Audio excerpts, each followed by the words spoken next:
You were always more of a disappointment than a daughter." That's what he said. No hesitation, no trembling in his voice, just cold clarity, like he was stating a weather report. I remember the room going silent after that, like the walls themselves didn't want to echo his words. He was sitting behind the heavy mahogany desk in his home office, the same one he'd used for decades to draft corporate takeovers and termination letters. I stood across from him, clutching the last shred of dignity I thought I had. That's when he slid the envelope across the desk. Thick, official, yellowed at the corners. "I made the change last year, after your little stunt at the gala," he added with a sneer. I didn't open it right away. I already knew. The way he said change told me everything I needed to know. He had erased me, surgically, intentionally. He didn't yell, he didn't threaten. He just watched me with a smirk, as if he were proud of how calculated he'd become in his cruelty. His final power move, his last word, delivered through legalese and notarized contempt. I stared at the envelope in my hands, then back at the man I used to call father. "You think you've won?" I said quietly. He leaned back in his chair, steepled his fingers, and smiled. "There was never a game, sweetheart. There was just a legacy to protect." I walked out before I could say anything I'd regret. I didn't look back. But here's what I can tell you now, months later. He was wrong. There was a game. He just didn't know I'd already started playing it. It wasn't until a week later that the full story began to unravel. My brother called me out of nowhere and asked to meet for lunch. I could tell from his voice something wasn't right. We met at a small diner just off Route 19, the kind with cracked leather booths and a jukebox that hadn't worked since the 90s. He looked tired, older than I remembered. Grief does that. So does guilt. He didn't waste time. "Dad left me everything," he said, eyes fixed on his coffee. I didn't react. I already knew. Still, hearing it spoken out loud did something to me, like setting a fracture that had never healed properly. He slid a folded paper across the table, a copy of the will, official, final, flawless in its precision. My name completely absent. No explanations, no apologies, just absence. I reread it 3 times. My hand stayed steady. My heart didn't. "Why?" I asked. He didn't know, or maybe he did and didn't want to be the one to say it. "You know how he was," he said finally. "He always wanted things a certain way." I nodded, slow and deliberate. Yeah, I knew. What he meant was, Dad never liked anything he couldn't control. What he didn't say was, I stopped letting him control me years ago. That was my real crime. Not theft, not betrayal, just independence. The server came by to refill our waters. I smiled and thanked her like I wasn't holding my own obituary in legal form. "Are you going to fight it?" my brother asked. I took my time answering. Then I folded the will carefully and tucked it into my coat pocket. "No," I said. "I'm going to let the truth fight for me." And that was all I said, because the truth, as ugly as it is, has teeth. My name is Evelyn Price. I'm 34 years old. And what my father didn't know that day, what he still doesn't know, is that everything he built, every perfect lie he used to build it, is already starting to crumble. And I'm the one holding the match. People always assumed I came from a charmed childhood. Big house, private schools, family name engraved on half the business parks in town. But behind the lawn care and the Christmas cards was a house of quiet punishments. My father was the kind of man who believed love had to be earned, and even then, only conditionally. Praise came rarely, affection even less. But disapproval? That was endless, and it came wrapped in corporate jargon and passive-aggressive smiles. I learned young that being good wasn't enough. I had to be useful. At 8 years old, I once got a B in science.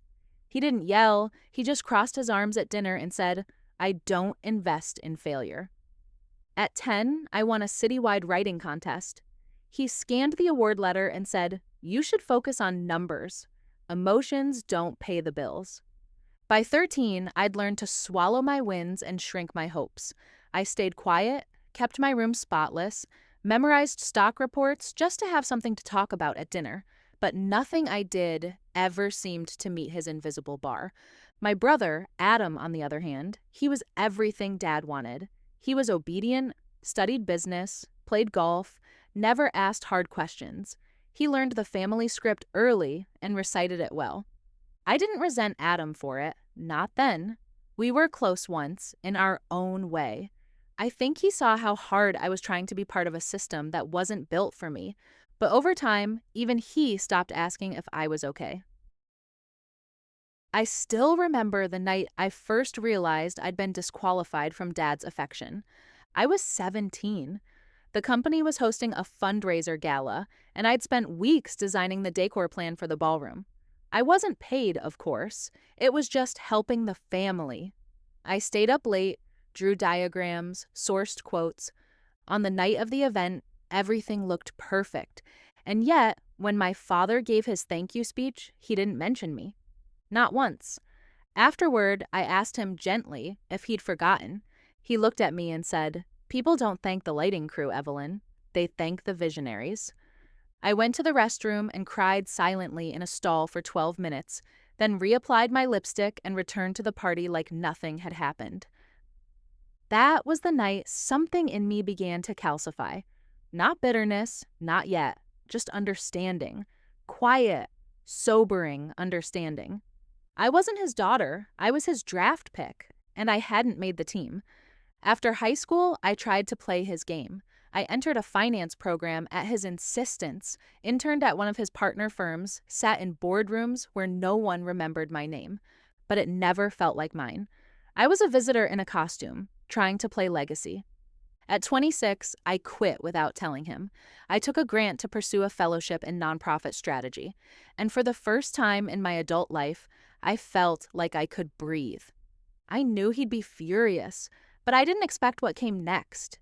He didn't speak to me for almost a year. No calls, no emails, not even a birthday text. It was as if I died, and he'd already grieved. But I wasn't dead. I was just starting to live. And that was, perhaps, the greatest betrayal of all in his eyes. After the lunch with Adam, I spent 3 days pretending everything was fine. I went to work, answered emails, folded laundry like the floor hadn't just opened beneath me. It wasn't the money that hurt. It was the deliberateness, the finality, the way he made my absence feel like good business. The legal phrasing of the will haunted me more than I expected. All assets and responsibilities to be transferred in full to the sole surviving child, Adam Price. Surviving. Like I had died, or worse, ceased to count. No explanation, no room for doubt. It was the cleanest kind of cruelty. Adam tried to soften the blow, offering to help out if I ever needed anything, as if I was a stranger in need of charity. I knew he meant well, but it only deepened the sting. This wasn't just about an inheritance. It was about legacy, identity, and mine had been scrubbed from the books like a rounding error. I called the family lawyer 2 days later, not to contest the will. I already knew that wouldn't go anywhere, but to confirm the timeline. She sounded almost apologetic, her voice hesitant as she explained that my father had amended the document 18 months ago, right after the company's annual gala. He said it was time to clarify things, she added, her tone betraying discomfort. Clarify. The word echoed like a slap. He hadn't written me out in a fit of anger. He had planned it, revised it, signed it with steady hands. I hung up without thanking her. My fingers trembled, not with sadness, but with something colder, a slow, rising certainty. He had cut me out of his will to protect his version of the story. The narrative where I was the daughter who walked away, who failed to live up to his standards. And now, with me legally erased, he could die knowing the empire was intact and unchallenged. That night, I opened an old box I hadn't touched in years. Photos, programs, thank you notes from community leaders I'd helped through my nonprofit work. I found a newspaper clipping from when I launched my first strategic campaign for affordable housing. My father had never acknowledged it. Not once. It hadn't fit the image he wanted to project. Legacy to him was clean, linear, and male. Anything else was a liability. The weight of that truth sat heavy on my chest. This wasn't just personal, it was cultural, generational, ideological. He didn't just cut me out to hurt me, he did it to preserve the illusion of a dynasty. But illusions can't survive light. I didn't know yet what I was going to do, but I knew I couldn't stay silent. Not because I needed revenge, not in the way he might have expected, but because silence would mean agreeing with him, and I couldn't do that. Not anymore. There was a story he had buried, carefully and over decades. The story of a daughter who tried to belong, who tried to earn his love the only way she knew how, and who eventually realized that some approval is too expensive to chase. So I sat on my living room floor, surrounded by forgotten proof of my own worth, and I made a decision. I wasn't going to fight him in court. I was going to fight him in memory. And when I was done, no one, not Adam, not the board members who toasted his name, not the local paper that once called him a titan, would be able to look at his legacy without seeing the cracks. Because a man can write you out of a will, but he can't write you out of the truth. I didn't start with rage, I started with research. Not revenge, not yet. Just quiet assembling. Emails, photographs, receipts, minutes from board meetings, scanned copies of every award I'd ever received but never heard a word about at home. My father had spent years crafting a version of reality where I had simply disappeared, but I had the paper trail. I had evidence of my existence, and I had time. First, I spoke to people he didn't think I'd kept in touch with. Mentors, former colleagues, old family friends who'd quietly drifted away over the years, perhaps sensing something off. I didn't ask them to take sides. I just asked for their stories, the ones they never got to tell. The stories that put cracks in the foundation of his myth. Next, I went through our old emails, decades of them. Most were cold, clipped replies from him. A few were laced with sarcasm disguised as guidance. One, dated 3 days after I quit the finance firm, simply read, "Enjoy your little detour. Just don't expect a safety net when it collapses." He never wrote, "I'm proud of you." He never wrote, "I miss you." But he did send a PDF of an article titled, "Why Passion Projects Are Financial Sinkholes." That was his way of staying involved. I compiled it all, emails, photos, old newsletters, and began assembling a dossier. Not for a courtroom, for the court of public opinion. The business community that praised him would soon see a fuller picture. But I wasn't careless. I knew timing mattered. So I waited. While I waited, I drafted letters, not just one, but several versions. One addressed to the alumni board of his alma mater. One for the regional business magazine that had profiled him. Another for the foundation where he sat as honorary chair.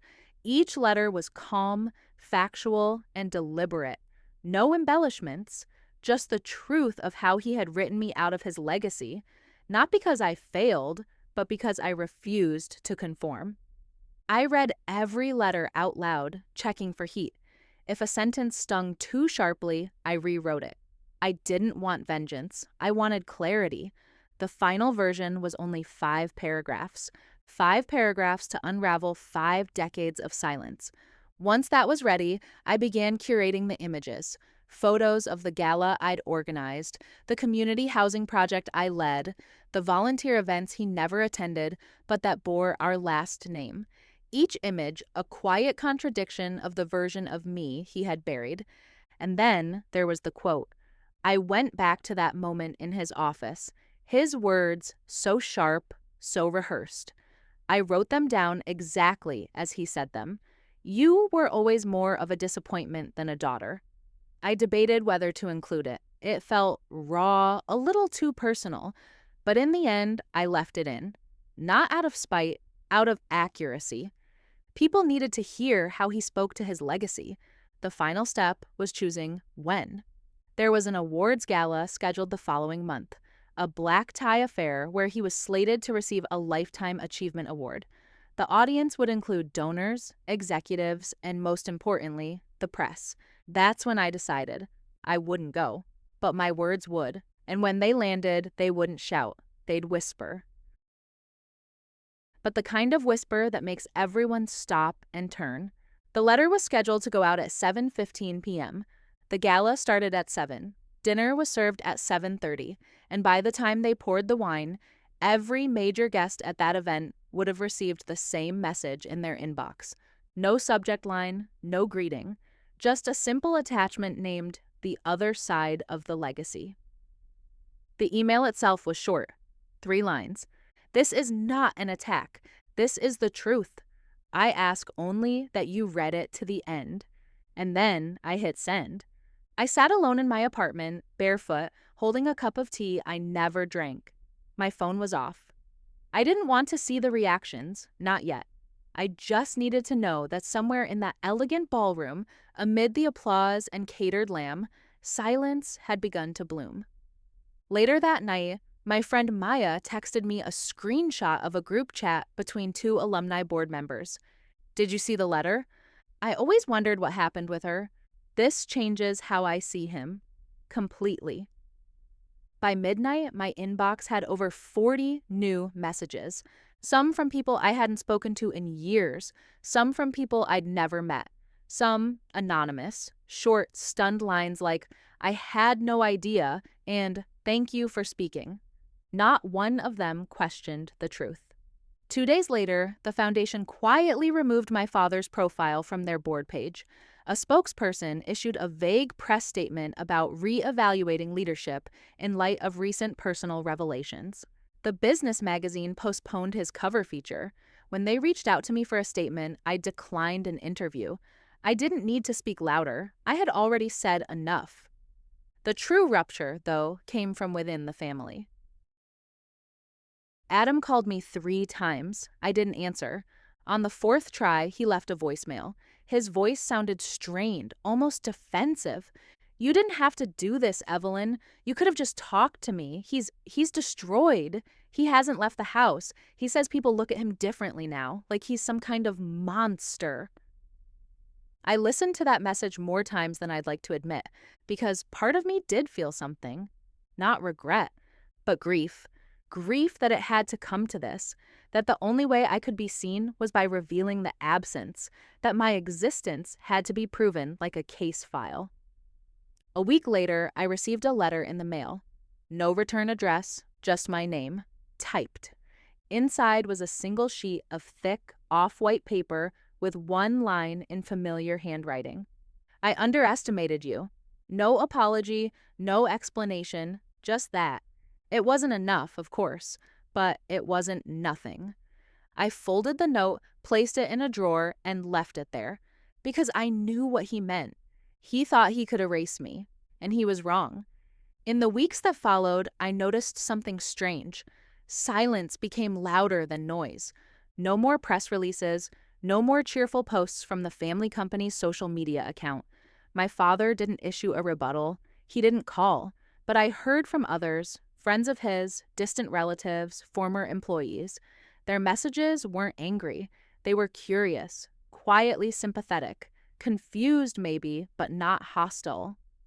The one person I did hear from directly was Adam. He showed up at my apartment unannounced, standing in the hallway like someone delivering bad news. "I just want to understand," he said, hands in his coat pockets. So I let him in. We sat at my kitchen table, a place I hadn't shared with family in years. I made us tea, the same way our mother used to when things felt tense. Adam looked older, not in a tired way, but like someone who had started to see things differently. We didn't fight. We didn't raise our voices. He asked questions. I answered, slowly, carefully, without bitterness. He said he hadn't known how deep it went, how calculated Dad's erasure had been. "I thought you pulled away," he said. "I thought that was your choice." "It was," I replied, "but only after trying everything else." He nodded, eyes down. "I don't think he hates you," he added. I didn't respond to that. It didn't matter. Hate would have been easier. Hate acknowledges you exist. What he gave me was worse, convenient forgetting, revision. "I just wanted the truth on record," I said finally. Not revenge, just correction. Adam took a sip of tea and let the silence sit between us. Do you think he'll ever apologize? I shook my head. I don't need it. That was true. At least mostly. Some nights I still felt it, the ache of being deliberately left behind. The quiet questioning, did I go too far? Did I become the cold one too? But then I'd remember all the years I spent earning what should have been freely given. The late night projects, the overachieving, the swallowing of self. I didn't owe him silence to protect his story, and I didn't owe anyone an apology for telling mine. In the months that followed, life didn't suddenly become cinematic. There were no dramatic reconciliations, no headlines, just quiet. But it was a different kind of quiet this time. It was the kind you feel after a storm, when everything is still soaked, but the air feels clearer. I moved into a smaller apartment downtown, not because I had to, but because I wanted less space filled with ghosts. I repainted the walls, recycled the old boxes, hung up a framed photo of the community center ribbon cutting I helped organize, surrounded by people who didn't need my bloodline to believe in me. For the first time in years, I didn't feel like I had to prove anything. My work grew, slowly and steadily. The nonprofit gained new sponsors. One of our case studies was even cited in a regional housing policy report. I sent a quiet thank you to the board anonymously, signed only with the initials EP. I never answered my father's note, and he never wrote again. But word trickled in. He'd become more withdrawn, stopped attending public events, declined the honorary degree he was meant to receive that fall. Whether out of shame or fatigue, I'll never know. Sometimes I wondered if he truly understood what he lost. Not the public image, not the legacy, but the chance to know the person I became, the person who didn't need a last name to stand upright. One afternoon in late spring, I found myself at a bookstore downtown. I was browsing through a shelf on organizational psychology, something I once devoured out of necessity, trying to understand him. And there it was, a book I hadn't seen before, tucked between thick tomes on leadership theory and corporate power plays. Its title was simple, The Invisible Heir. I picked it up out of curiosity, flipped through the first few pages, and felt my breath catch. The dedication read, "For those who were cut off, not because they failed, but because they dared to outgrow the mold." I smiled, quietly. Someone else had told their story. Someone else had survived. I bought the book, not because I needed it anymore, but because I wanted to remember that I wasn't alone. That evening, I lit a candle. The same kind my mother used to keep in the entryway when things felt heavy at home. I placed the last copy of my letter, unsigned, unframed, into the back of my desk drawer. Not hidden, just settled, because the story had been told, and I was ready to begin the next one. If you've ever been written off, dismissed, or silenced, know this: your story still matters. And sometimes the most powerful way to reclaim it is to let the truth speak louder than the legacy.